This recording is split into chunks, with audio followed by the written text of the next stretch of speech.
Welcome back to the Grow Your Nutrition Business Podcast. I'm your host, Nicole Coyne, founder of Healthy Steps Nutrition, CrossFit HSN, and HSN Mentoring, where we believe something as fundamental as nutrition shouldn't be complicated. HSN Mentoring provides a comprehensive nutrition business platform for gym owners and dietitians to offer individual nutrition coaching and challenges. The program is guided, tested, and proven. If you're a gym owner looking to add nutrition services to your business, go to grownutritionbusiness.com and book a free call today. I have talked to thousands of gym owners over the years, and almost every single one of them has run a nutrition challenge or multiple. The problem is their nutrition program stops after the challenge is over, and clients go right back to old habits because they don't have the accountability and support after the challenge wraps up. It's January, a great time of year to launch a nutrition challenge. People are motivated, it's a new milestone.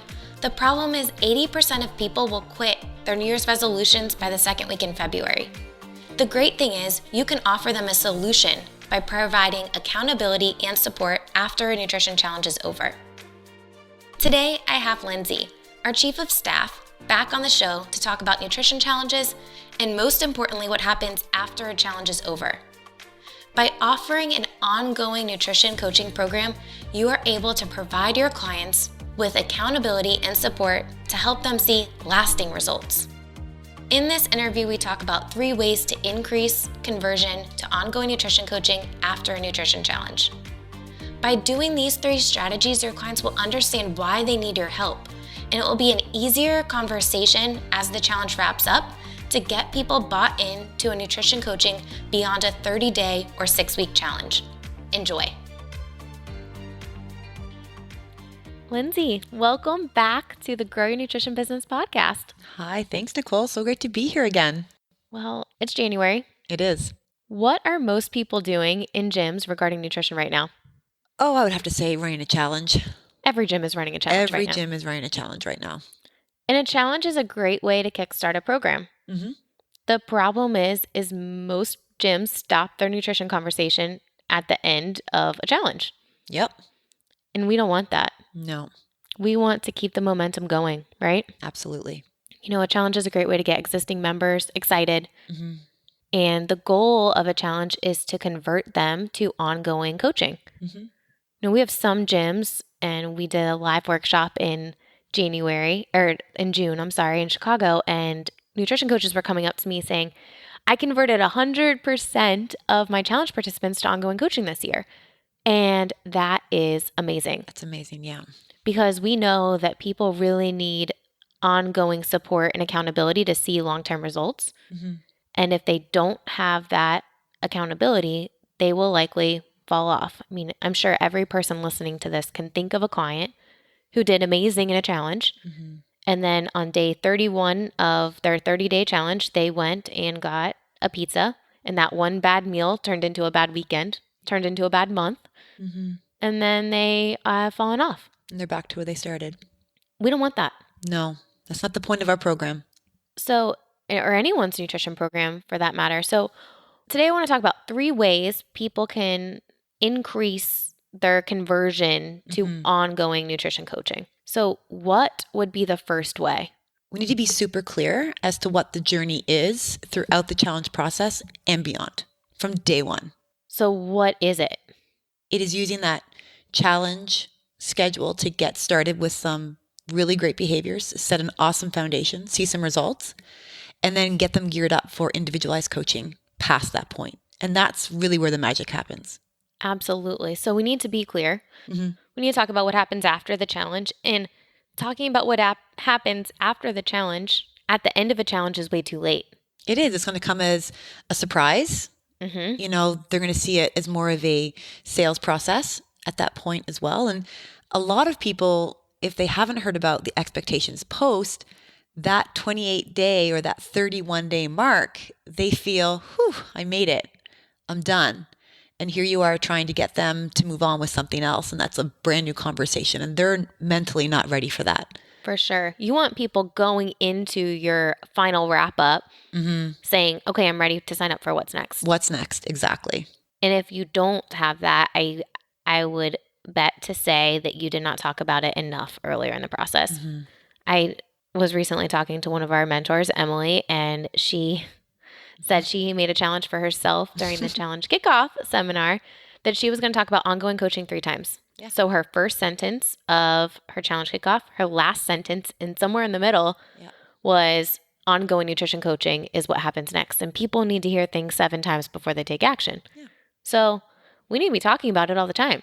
Yeah, I think it really lays that framework that ongoing coaching is an expectation and not an option. Yeah. Right. So if someone does a challenge, you want them to convert to a membership that renews, not just a one-time consult. That's right. So hybrid memberships, essentially. So someone finishes a challenge, they convert over to a hybrid membership.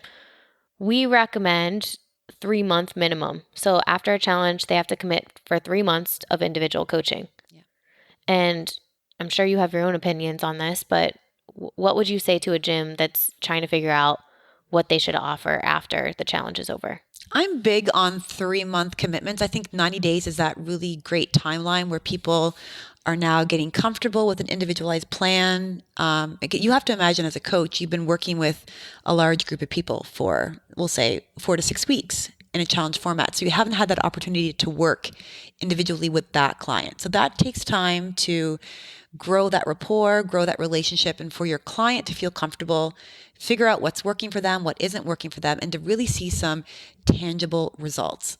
And then moving past that 3 months, it makes that conversation that much easier. For sure. Like, you have to be able to show the value that you're providing. Yeah. And you do not want to have to resell clients every time they come in on another nutrition package. No. So if you do a 3-month commitment, we don't even have to have that conversation for another 3 months after they initially sign up. So clear client journey is 100% the most important thing when it comes to conversion after ongoing coaching. The other thing, the next thing I want to talk about, and this is a mistake that I made a ton, is the wrap up. What does that actually look like?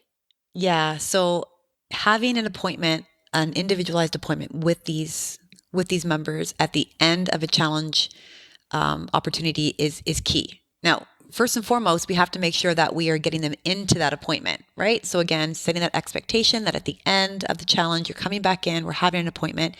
It needs to be more lengthy than when you see them at the very start, because you need to take the time to highlight really awesome bright spots that they've done, really test some biometrics, figure out how far they've come from the very start, and then figure out where or how much further they need to go and how working with you can get them there. I think that's a big key when you are doing challenges with clients.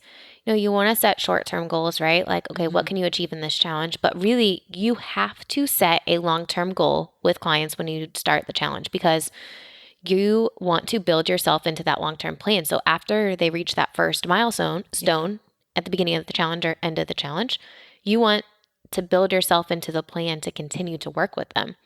So I know I made a big mistake when we did challenges, and my husband and I were traveling all over the state of Florida doing challenges before we started the mentoring program. And I remember it being like a conveyor belt. Yeah. Like, people would come in, do biometrics, and then they would, leave. We do this kickoff, and the ending conveyor belt was kind of the same thing. And we wouldn't have maybe 60% of people do the follow-ups. And it was because I didn't lay the expectations out. We didn't make appointments. Like, it wasn't really structured the way it is now. And people understand why they need to come in for those appointments. And even if they didn't stick to the plan 100%, that's 100% okay. Yeah. And I think having those lengthy appointments really allows the client to see what future appointments are going to look like with you. Essentially, it's a shortened down follow-up visit. Absolutely. Right? Yeah. Like, we're talking about the awesome things. We're testing biometrics. We should be talking about one challenge they had, one struggle they had during that challenge, and helping them overcome it. And then there's the sales opportunity, right? Like, okay, Lindsay, you did amazing results. You had amazing results. Yeah. And I would recommend at least 3 months of ongoing coaching to help you get to this next big milestone. Yeah. You reach your long-term goal, or maybe not the long-term goal, but at least get closer to that. Here's the options to include nutrition only, or if they're a CrossFit member or fitness member, nutrition and fitness, right? Hybrid right off the bat. Yeah. So we have hybrid memberships that we guide people to, and they just convert, upgrade to that membership. Now, instead of paying $145 a month, they're paying an additional $95 per month. Yeah. And the nutrition coach now has a ton of new individual clients. And most importantly, we're able to help them. Yeah. And I think on the coach's part, making sure that they have, looked at what that client's initial goal was, right? So a lot of people enter into a challenge with maybe an unrealistic goal, right? So I've seen it all the time. I want to lose 30 pounds in a month, or I want to lose more than 30 pounds in a month, we'll say. And they end up losing 5 to 10 pounds, which is amazing and fantastic. And now you can really bridge that gap, right? So, hey, George, awesome job. You lost 8 pounds. You had a 30-pound weight loss goal. Let's talk about how we can get you the rest of the way there. For sure. So you're setting up short and long-term goals. And I think it's important, when we kick people off for challenges, we do 10-minute initial appointments. Yeah. So that we can test their biometrics and help them set those short and long-term goals. And I can write them down in their chart. Exactly. So I know before they come into their follow-up appointment where they want to go. Yeah. And we talk about why. It's not just weight loss. It's I want to feel better. I want to fit into these skinny jeans. Why do you want to fit in those skinny jeans? Well, I want to feel confident. Yeah. It always comes down to an emotion, right? Absolutely. And if you don't get to that emotion, people will not understand how you can help them. No. So we got to set those appointments. We have to have follow-up appointments with every single challenge participant. Yeah. And you have to stay on them. Yeah, you do. But it's worth it. It's 100% worth it. It's worth it for them. All right. So we've got our first 2 ways. Let's talk about number 3. Social proof. Usually leading up to a challenge, you're showcasing what you could do in a challenge, and that's really exciting. It's very timely. But now the challenge is over. So what could they aspire to achieve, right? So they need to see people losing 30, 40, 50, 100 pounds, seeing that proof and seeing what it could look like if they put in the time and effort. 100%. No, I think we probably don't talk about those people enough, right? So many gyms, when I speak at conferences and I say, raise your hand if, now everyone listening to this, and if you go to a conference, you can ask this question, raise your hand if you have someone that's lost 30 pounds. Keep it up if they've lost 50 pounds. Keep it up if they've lost 70 pounds. It's not just the pounds. How different are they of a person? It's life-changing. How has their confidence changed? How are they as a partner or significant other, as a father, mother? There's so many different things that go into it beyond fitting into a skinnier pair of jeans. And if you're not talking about those people and interviewing those people and asking them for quotes, you're missing out. Yeah, those are the true heroes of the program. 100%. Absolutely. Yeah. Being able to have the energy to come home and play with your kids after work instead of just laying on the couch. 100%. And you have to be talking about those people. And if you're only talking about challenge participants, people are going to think that your program is a challenge. Is a quick fix. Yeah. I can lose 12 pounds in 28 days and then I'm going to go off on my own and do it. But if you talk about the people who've been doing nutrition coaching or been a part of your membership who have lost more than that, and you're constantly talking about them, other people will start to understand, oh, maybe you can help me too. Yeah, absolutely. And showing how it's a realistic journey, right? It's not they lost 30 pounds every month for 6 months, because that's not going to be realistic. They had faced challenges, ups and downs, but they kept with the accountability, and look where they are today. For sure.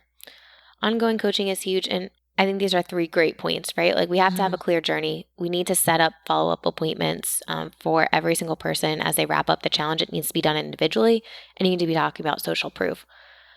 I want to talk about one of the mistakes that I see gyms do all the time, and it is run 20 challenges during the year.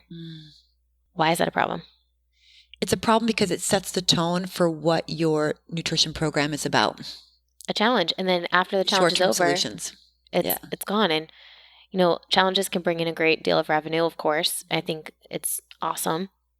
At our HQ location, we run 1 challenge a year in January. That's great. And that's it. I want people to do a challenge because I think it's a great way to kickstart the year. And we know that 45% of people will set New Year's resolutions and 80% of those people will fail. Yeah. because they set unrealistic goals. They don't track progress. They don't have the support. Mm-hmm. So if we can help them along their journey to get kickstarted, I would love that. But if you run so many challenges, your people will not sign up for ongoing coaching because they're going to wait for the next challenge. Exactly. Yeah. We see it all the time. Mm-hmm. And it takes some time to help your membership understand they need something beyond a challenge. Yeah, and that's okay. It may be slower for them to understand that, especially if you're a gym that has been hosting numerous challenges per year, right? And that's what a lot of gyms do because that's what they have access to. So I think understanding that, you may have that slow growth, but the quality of clientele is certainly there. And over time, they're going to see what those clients are achieving. For sure. Okay, so 1 to 2 challenges a year. Most gyms run a challenge in January. Yep. And then, August, September is the other time to run a challenge, I would say. Yep. For most gyms that at least run our program, that's the 2 times. Mm-hmm. With that being said, corporate nutrition challenges are awesome. Awesome opportunity. We work with a ton of construction companies. Mm-hmm. That's kind of our go-to. And we run challenges there, and we'll have 100 people mm-hmm. do a challenge, see awesome results. Some of them will continue with ongoing coaching after. We have partnerships with construction companies at our HQ location where the company will pay for the employees to come to our gym for exercise.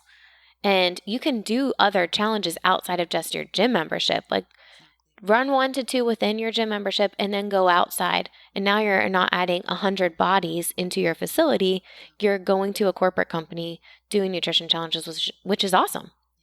So I'm not saying don't ever run challenges, just in-house. 1 to 2 a year, I would definitely say. Mm-hmm. All right. So we have these awesome ways to increase conversion rate to ongoing nutrition coaching. Yes. After a challenge, realistically, not every single person will sign up for ongoing nutrition coaching. No. How do we make sure those people don't fall through the cracks? Right. So I often talk about my very first challenge, which was phenomenal and exciting, and I loved every minute of it. However, I did not do a great job as to laying out expectations for the client journey at the end. So where the challenge was fantastic, the conversion to individualized coaching or ongoing coaching was not as high as I wished it were. But what I did do well was to make sure to follow up individually with those people at the 4, 8, and 12-week mark is what I did personally. So we know people need accountability and support Yes. to achieve long-term success. They fall off or they stop with, mm-hmm. After the challenge, they don't sign up for ongoing nutrition coaching. You're following up with them. Yeah. How did you follow up with them? I either saw them in person at the gym mm-hmm. or I gave them a phone call. Okay. Yeah. So you said a very important point there. So you were a nutrition coach mm-hmm. and you were in your facility. Yes. Exercising. Yes. Talking. Yes. Building relationships with your members. Yeah, I thought it was a lot more important than information that I would convey in an email. 100%. People need to know that you care. Absolutely. And obviously you do care, or else you wouldn't be a part of a gym, right? Or, or a coach. Or a coach, right? Like you do care. Yeah. But there's something more personal than picking up the phone and calling and saying, hey, I just want to check in on you. How are you doing? Yeah. Would you benefit from coming back in and getting back on board with ongoing nutrition coaching? A lot of people are embarrassed, Yeah. I had a lot of people not wanting to make eye contact with me at times in the gym, and not because they were angry with me or what have you, but they felt like they had let me down because they were so confident in that wrap-up appointment. They wanted to do it on their own. They wanted to see success. And I was proud of them, for having that confidence. That's great. But fast forward 4, 6, 8 weeks, and now they're back to where they were prior to. And it's obvious that they are. And they're a little bit embarrassed. So they weren't going to approach me. So it's really important that the nutrition coach extends that offer. I miss you. I'm still invested. How are you? Come back on in. My door is always open. For sure. That was a big mistake I made just with nutrition coaching in general when I started my practice, right? Like past clients would sign up for a 1-month package, and then I would put their file in an email and a filing cabinet, which would, just get dusty. Mm-hmm. And it wasn't until we had those automated email sequence. We send out emails every single week to our current clients. And we have people coming back all the time because they're like, all right, Nicole, the email you sent really hit home. All right, I'm ready to get started again. And you don't want to make it tough for people to come back. You want them to always know that you care. Yeah, and that's a great audience group. They once invested in you and what you're about. So that's always going to be there. For sure. Mm-hmm. So following up with those people, I think, is a really key part to getting them back on board. Most gyms, you said you followed up at the 4, 8, and 12 week mark. Yeah. I would say at minimum within 6 to 8 weeks, you need to be following up with your past clients and just asking, hey, how's it going? Would you benefit from ongoing nutrition support? We would love to help you. Absolutely. And if you're not, you're missing out because you could get some clients that way. What are some realistic goals for people when you're looking at conversion? I think, CrossFitters always love metrics. I love metrics. I set goals for everything in my life and I want to achieve them, right? So what are some realistic goals for conversion to ongoing nutrition coaching? Yeah, I think depending on the time of year, because different times of year affect that, but I think 50 to 70% conversion rate, I think is fair and realistic. I 100% agree with that. I would say if you're a brand new gym and you've never converted anyone, shooting for 50% is great. If you have done some conversion or you guys, started to build some success stories of your own clients, because one of our key things was talking about people that are working longer than a 28-day challenge or 30-day challenge, talking about those people. And I think if you've had some success, building it to 70% is very realistic. Mm-hmm. Let's talk about time frame for challenges. Yeah. So I did 90-day challenges at one point, and we actually did a quote-unquote challenge, but it was really individual coaching last year, and it was 90 days, and it was just a little too long for a group component, and we've done 90-day challenges in the past, but really that 28-day to 6 weeks in a group setting and converting people to ongoing coaching is the best way to set your clients up for success. Absolutely. I'm a big fan of the 6-week challenge, especially for January. I would just encourage to have a midpoint accountability session to bring people back in, because a lot can happen in 3 weeks. Okay, so let's talk a little bit about a 6-week challenge. Midpoint accountability, are you bringing them in as a group or are you bringing them in individually? As a group. Okay. Yeah, I want to keep that group mentality, making sure they're able to ask questions in person. Everyone can highlight a bright spot. You can make it a snack sharing opportunity where they're bringing in their favorite healthy snack, etc. And it just gives you, the coach, an opportunity to reiterate what their next steps are. And I've actually found a lot of success in having people sign in or actually buy that hybrid membership there at the 3-week mark. Well, they're still really excited. Yeah, because they're seeing results already. They're feeling great. Their clothes are looser. Mm-hmm. They have energy and they know that it's working. Yeah. Right?